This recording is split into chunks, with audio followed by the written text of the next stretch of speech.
Hey guys, welcome to At Home Fitness with Coach A. I'm Coach Adam, and it is day number 179 of our At Home Fitness program series. This is the YouTube channel that aims to bring you guys in gym quality coaching and workouts for your at home or garage gym needs. Today is Thursday, September 10th, and our work today is going to be two different parts. We're going to have a aerobic slash strength piece and follow that up with a workout that involves a lot of pushing. So without further ado, here's what we're looking at. First piece is going to be 10 minutes. We're going to be looking at a carry, farmer carry, suitcase style. So down at our sides. If we have two weights, I would like you guys to take two weights and only count distance when you actually are carrying both. If you don't have two weights, that can't be helped. That's fine. Our goal over the 10 minutes is distance. How far can I make it with these weights at my side, walking and carrying with them? Important thing, walking with them, not running with them. I want you guys to have shoulders moving back and forth, trying to run with something in your hands that weighs a decent amount. Getting the traps overworked, create some issues. That will affect us on the second part today, which is going to be 200 push-ups for time. On the odd minutes, you're going to do 15 jumping jacks. On the even minutes, you're going to do 10 sit-ups. Now, this is going to be probably a lot longer of a workout for most people than it might seem when you're only looking at one thing for time with some on-the-minute type stuff. It should take you guys a little while to get through those 200 push-ups, and honestly, there should be a pretty decent amount of theoretical rest for the shoulders when you guys are doing the jumping jacks and the sit-ups. All right. Now, sit-ups, jumping jacks, not a big deal. If we need to scale them down a little bit because they get pretty slow, that's fine. Specifically, if the 10 sit-ups take more than 15 to 20 seconds, then we're probably going to be pushing those too much. I want you to bring the number back a little bit. But that push-up number, here's what I'm looking for.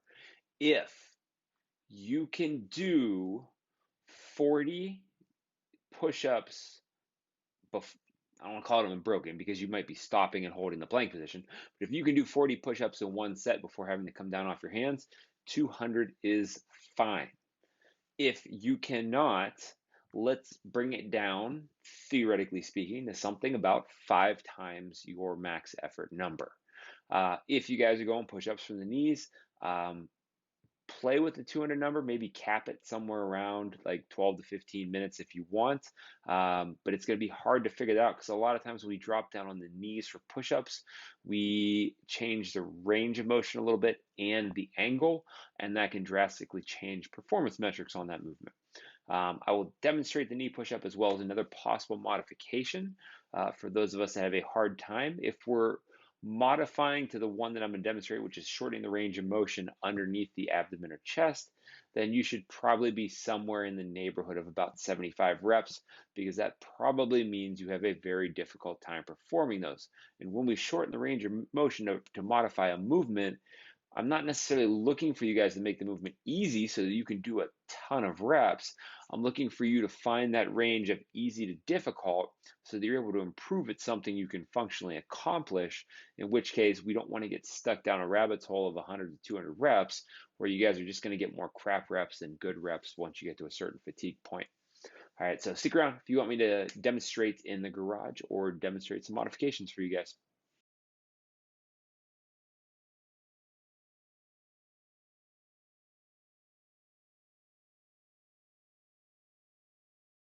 All right, guys, so we're starting today with that 10-minute distance carry. All right, it's going to be weighted.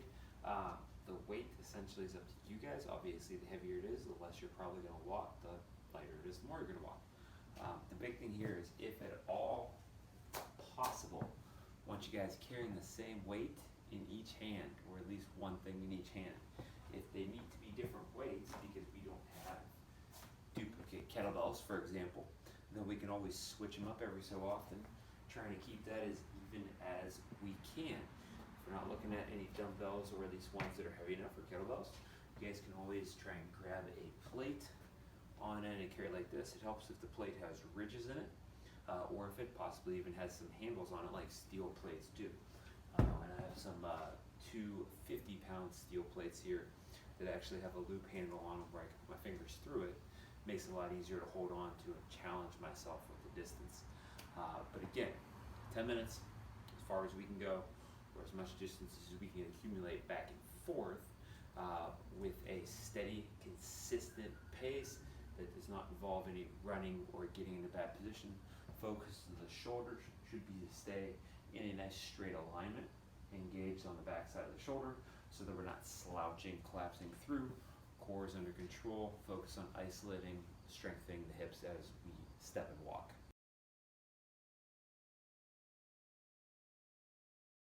All right, so 200 push-ups for time. Real quick, mechanically speaking, on the push-ups, what I'm looking for here is contact with the upper body at the ground. Ideally without contact of the lower body or the hips at the ground. All right, that ensures for most people that we're getting a full range of motion out of that push-up. Shoulders gonna have to come back, come all the way through on the way up, elbows extend, and that we're holding our stability and positioning of our hips and our core and our legs on the range of motion as we go through it, meaning the hips are not actually touching the ground because the chest is getting there first. If the knees get soft, it makes it a lot easier for the knees or the hips to hit. Now, on those other two movements, we have jumping jacks. Obviously, arms are going to be out in a circular motion, going up, touching overhead as the feet are hopping. And then the sit-ups as well, looking for a full, whether you guys have them as an ab mat, whether the feet are down, feet are together, what have you, all the way back, shoulders, hands, all the way up, shoulders clear over the hips, and hands get towards the feet. Remember, jumping jacks are 15, and sit-ups are 10 each minute. On the minute, alternating between the two movements, odd and even minutes, until we get to our 200 reps on the push-ups. Push-ups are first at go.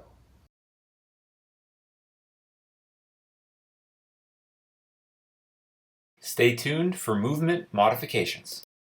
All right, so let's talk modifications. Obviously, we talked about the different things that we can carry for that first piece. So the only real modification here is if we only have one thing that we can actually carry in this down outside of the pockets position.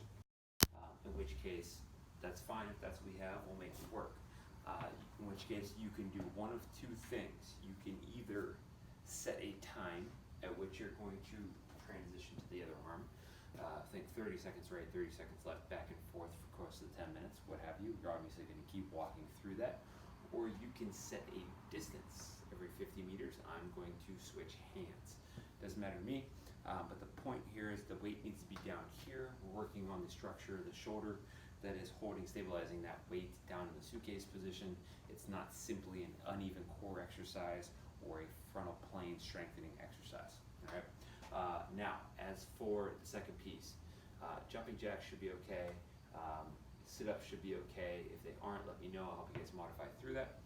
So the issue comes to push-ups. If we can't do that many push-ups, or if we can only do a certain number of push-ups that kind of defeat the point of the workout in your mind, and you guys want to create some variation to do something else that allows you to keep pushing for a little bit longer workout, well, there's a couple options here. One, we're obviously going to end up pressing something, okay?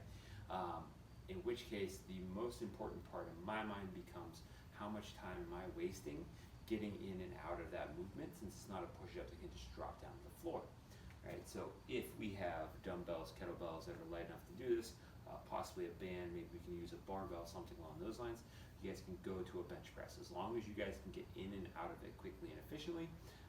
But that also feeds to the point that maybe the better option is to put ourselves in a floor press position, which is simply a bench press on the floor. All right, the range of motion is going to be shortened a bit since the elbows cannot drop down behind the shoulders. The floor is in our way, but it makes it a lot easier to be able to set yourself up, get a decent position, and work from there. We can also do this with a band that I loop my hands through, wrap around the back of the shoulders, and do my push-ups in this, or do my floor press in the same way that I would do a band-resisted push-up. I can grab a bar, I can still do that as a floor press, kettlebell, etc. I can maybe even hold something a little bit smaller in front of my chest and press it like that. Or I can always take that band, wrap it around a pipe or a stick or something and press from there. So many options there. Just keep in mind, this is supposed to be as close of a continuous working 200 rep workout as possible, at least until we start to get to failure and have to cut some breaks in there, with a penalty each and every other minute from that point at the beginning forward. So I want the pace to be as high as it can and as fast as it can, while still being able to keep performing the movements and the reps, with possible rest coming later from fatigue. Not something where you guys are wasting, a third to a fifth of that minute trying to get in and out of a specific movement to modify it.